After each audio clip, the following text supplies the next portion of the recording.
Hello, welcome to this episode of Hypnotist Bernie's Exposition. Joining us today is Sarina. How are you doing, Sarina? I'm good. How are you? I'm good. Tell us about yourself. Well, I'm 29. I recently just got married to my loving husband, Brian. We both live in Cambridge. Great. I work for a benefits company in Boston. I'm here, hopefully, to work on my confidence level, so that's why I sought you out. Oh, So.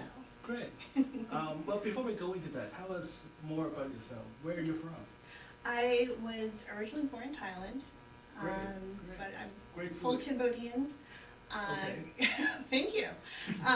Let's see, we moved here when I was 3 years old. So I Okay. basically Which grew part here. of Cambodia?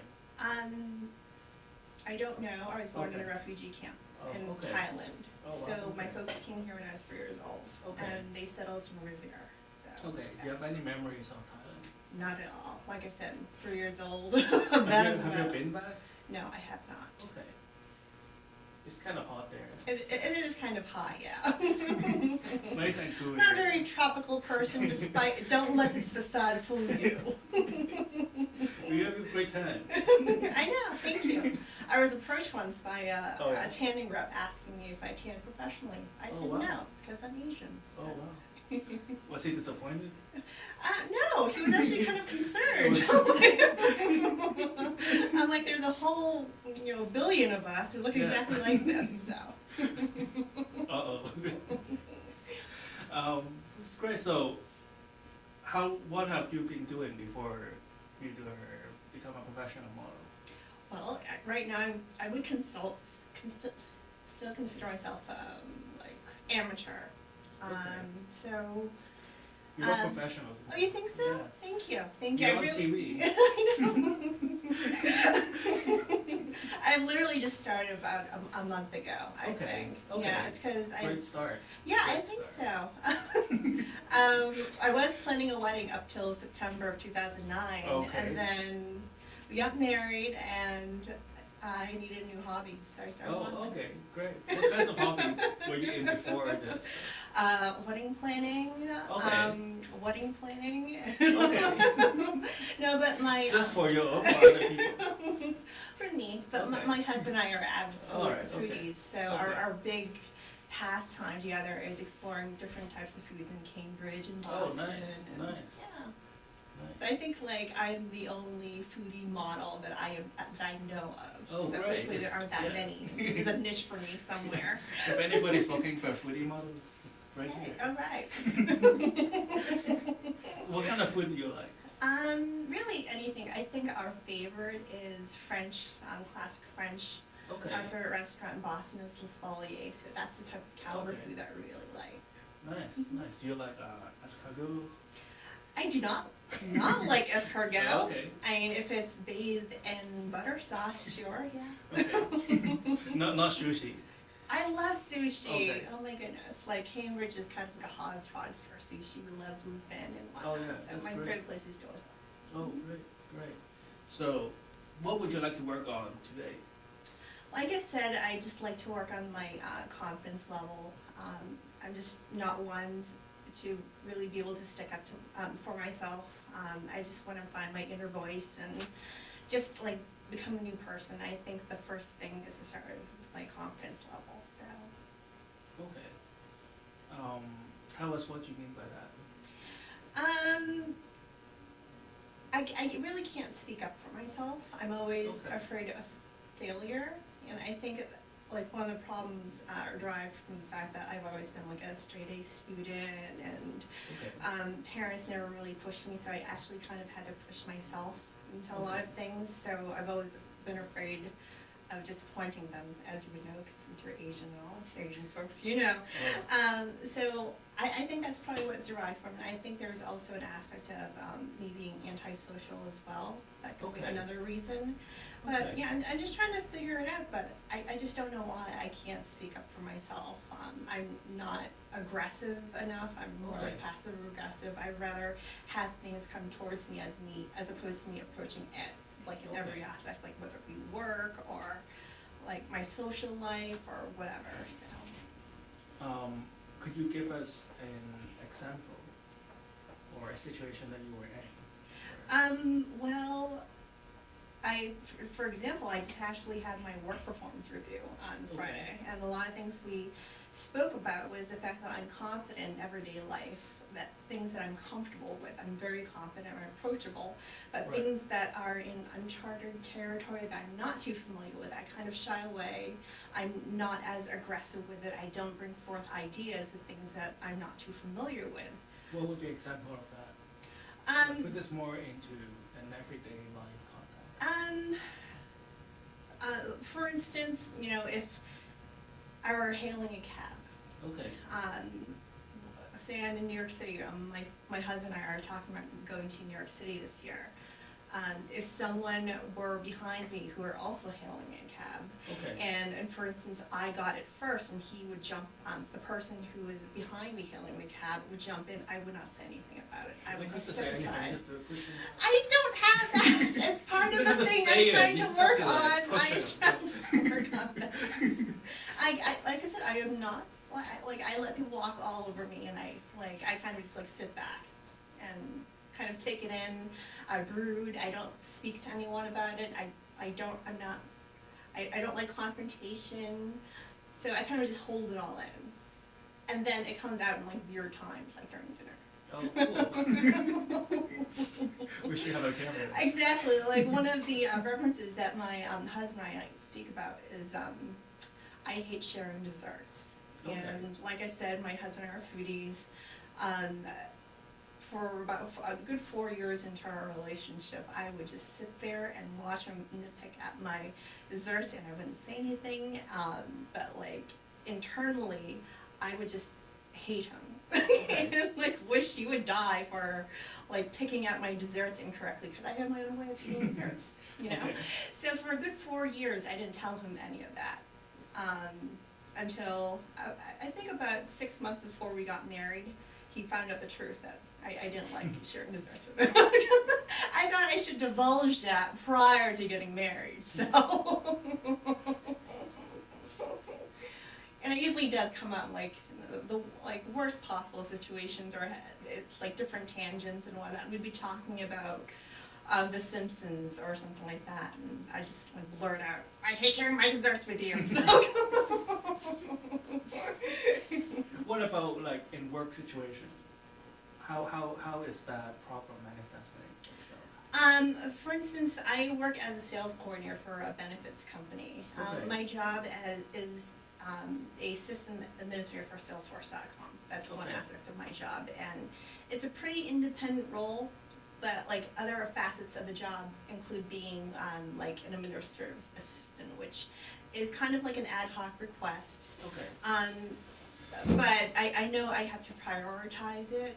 There are times when people from other departments will just come in and ask for a favor, and me not being able to say no will take on those individual tasks, knowing full well that I have a full load in front of you. I just can't say no to it. So those are things that affect my everyday life at work, which I'm trying to resolve, but I just don't have the confidence to say, no, I'm busy, can you please come back later, or please find someone else. Ideally, if let's say you have a magic wand and everything works out the way you want to, Mm-hmm. how would you see yourself change? I'd be able to say, no, you're wrong, I'm right, and this is how it should be done. In my magical universe, this is how I envision myself to be. I'd be aggressive, I'd be more proactive, I won't be as much of a pushover. I'd be able to implement change. I'd be that agent of change that my Okay. boss is always striving to get me to become. But it's hard because I do have that facet of the job where it's all in the midst of where you're told what to do. Is she watching this? Most likely, hey, Sarina. The report's on your desk tomorrow morning. All right. Yeah. So yeah, ideally, I'd like to be able to say no. I'm busy working on this. This is how I think our company could be better, and here are my ideas. I'd like to be able to say it in that tone, in that tone of voice, but I just can't. I don't know why. What would be the appropriate tone of voice Just practice.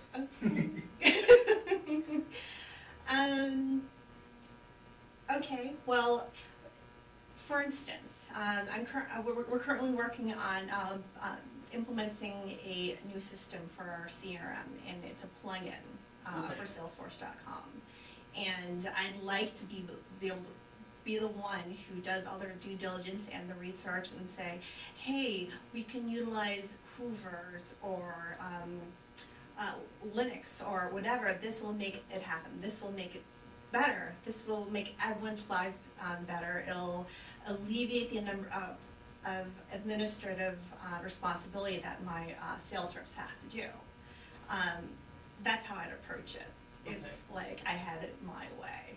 But it's not. It usually comes out, when I do my one-on-one with my boss, and we go over my project list for the week, and she'll ask, how's it going? What's your work week like? And it's kind of like all over the place. I don't have the tenacity to say, look, I'm in a calm place, and this is what I'd like to do. Okay. It's never like that. It's like, oh, okay, I'm working on this, and this. Why don't you focus on what you have to become? Right. So I see you spend a lot of time thinking about what you cannot accomplish, and your emotional frustration is less about pushing you forward to achieve things, and you spend most of the time being frustrated. Yes. For not accomplishing things, right? So like it just sort of like snowball down. Right. So just focus on saying what you have to say, right? And not worry about what you are not saying. Yeah. Right. Yeah. I understand that perspective. Right. But my problem is I internalize things, and having like that come out in a calm and conservative manner, like the way I'm speaking now, it just isn't possible. Because it's such a rush atmosphere. Right. I don't feel like I have it in my place to really sit down and talk about these things, because we have more important projects to work on, or we have XYZ project due, and so. Right. So maybe you would want to budget exactly the time you want to spend talking to people. Yeah. So I see that you just express yourself pretty good here. So you have the skills to do that. You just don't really have the opportunity. I wouldn't say that. I mean, I think I have the opportunities. It's just that with all the emotions coming out at the same time, it doesn't come out the same way. And I get flustered, or if I get a lot of pushback, I usually don't counteract with another pushback. If someone says, no, that's a horrible idea, why not this? I'd be like, oh yeah, okay, I guess so, yeah. I won't stand up for my my original thought, because I think, oh, maybe I'm wrong, maybe they're right. Right. Maybe it's not a right or wrong. Right. Kind of situation. Right? So do you feel you have? So you don't think your original voice was listened to? Yeah. Okay. Well, I can change your coworkers, right? Yeah. I think you can. Yeah, but national television. Week, hey. Come on in, actually, they're waiting for you. Yeah, but you can change me. That's what I'm hoping for. Right. So I guess to make you feel calmer, the next time you have one of those meetings, and do you write things down? No. Maybe you want to write out your thoughts from time to time. I do. So when you write it out, it becomes clear. Sometimes when you just sit around and thinking about it all day, it would never sound right. Right. You get what I'm saying? Yeah. Because it's not clear to you as well. Right. So maybe next time you go into a meeting, have something written down. That would help you. Or before you go to bed, do you keep a journal? No. Just start by writing down some of your thoughts, and have a plan to talk to people. Let's say, if somebody you need to talk to, say, can I have 5 minutes of the time or have 3 minutes of the time? And don't take more than 3 minutes to express yourself. So that way you have some definite objective of what you want to say within the time limits. So you'll be more clear and concise, right? Right. And take it from there. So what we're about to do is hypnosis. So Okay. I'm going to use hypnosis to help you feel more confident Okay. and I guess make you feel more stress-free Okay. when you are in a situation like we just talked about. All right? Okay, so sit back, relax. I want you to just hold out your arms like this. And I want you to push down this way. Now, push down right here. Right here. And right here. I'm going to count backwards from 3 to 1. When I reach the number 1, I would just like you to close your eyes. Let yourself rest. Look up here. 3, 2, 1. Just let yourself. That's right. I want you to imagine yourself on a calm, quiet beach. And you can feel the warm ray of the sun on your forehead. You feel the warm ray of the sun on your cheek and on your nose. And you can feel the warm ray of the sun on your shoulders. Hypnosis is not sleep. At no time you're going to be unconscious at all. You're going to still be able to hear and sense your surroundings. It will just be like right before you fall asleep. You feel content, relaxed. That's right. And don't try hard to hold your hypnosis. Just allow the sound of my voice to drift into your ears and through your mind. That's right. Still feeling the warm ray of the sun in the center of your body. Relaxing you. That's right. Feel your body becoming heavier and heavier and heavier.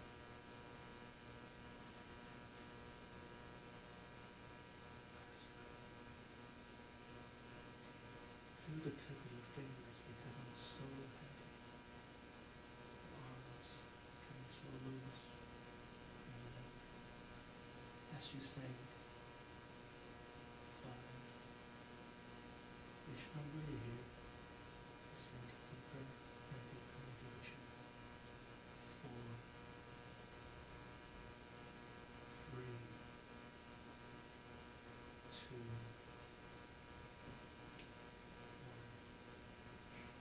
Sleep now. Deeper and deeper. More and more relaxed. At the count of 3, I would like you to open your eyes. But whenever you hear me say the word sleep now, you find yourself relaxing. Your eye roll all the way up to the top of your head. You find yourself sinking twice as deep into hypnosis. Feeling more relaxed, more comfortable. Every time you hear my voice, and only my voice say, sleep. 1, 2, 3, open your eyes. How's this that feel? Relaxing. Relaxed? Feel good? Little cat nap. Oh yeah. Sleep now.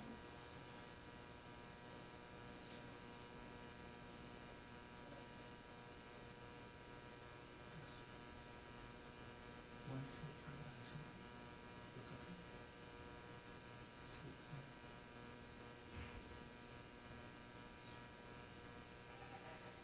Just sink deeper and deeper. Feel warm and more relaxed. As I count backwards from 5 to 1 again, with each number you hear, you say twice as deep into hypnosis. Your body feels rise as happy. Your mind feels rise as sleepy. Sinking into the softness of the chair. 4, sinking deeper and deeper. 3,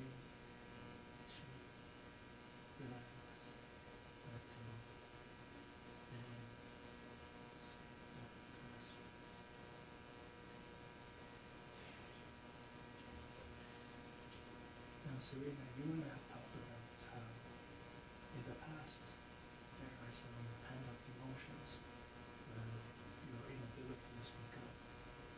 And those emotions seems to have bottling up for your mind and your body. We'd like you to just use your unconscious mind to find all those frustrated energy, find all those emotions where you suspect like holding on right now. And I want you to release that energy. Let them dissipate into the atmosphere.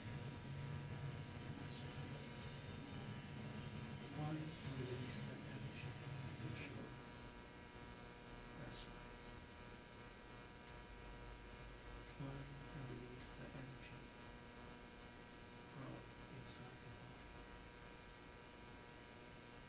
That's right. That's right.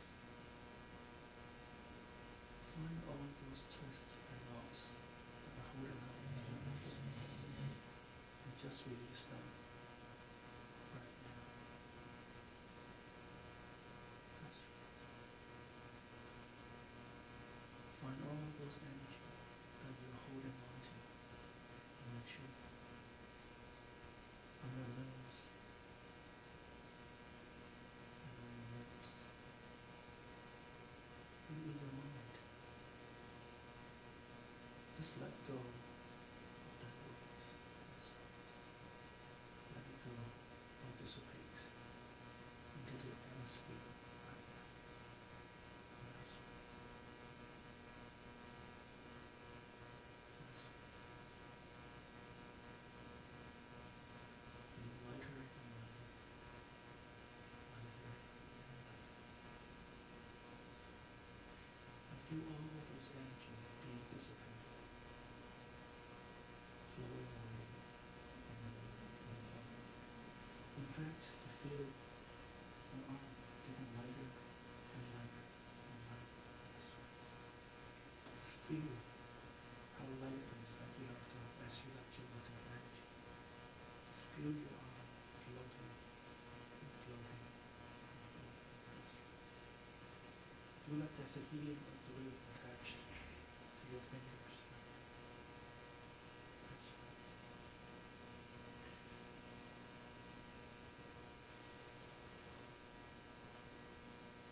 That's right.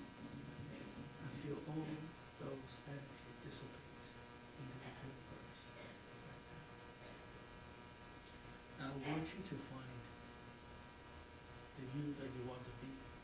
See that image in front of your mind.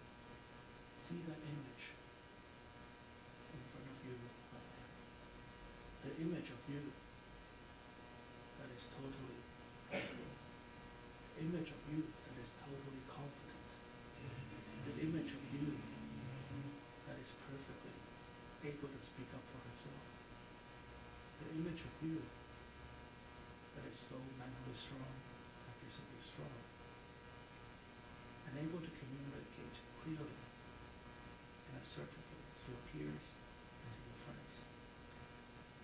See that in front of you right now. That's right.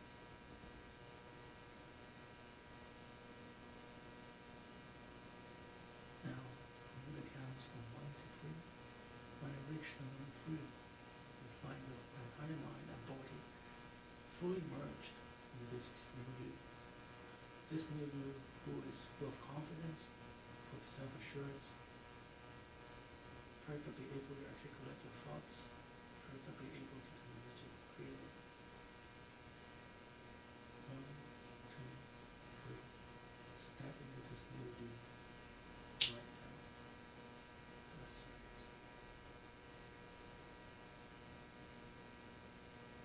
Right.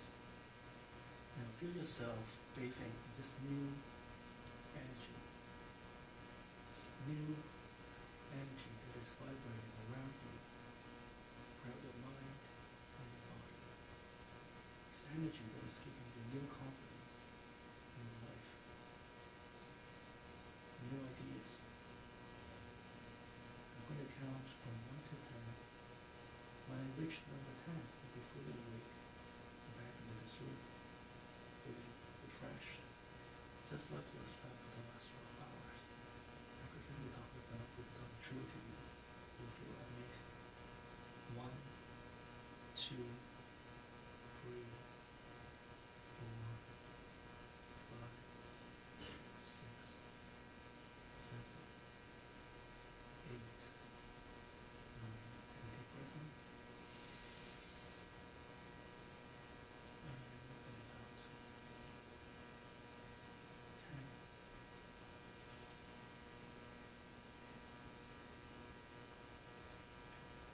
How you feeling?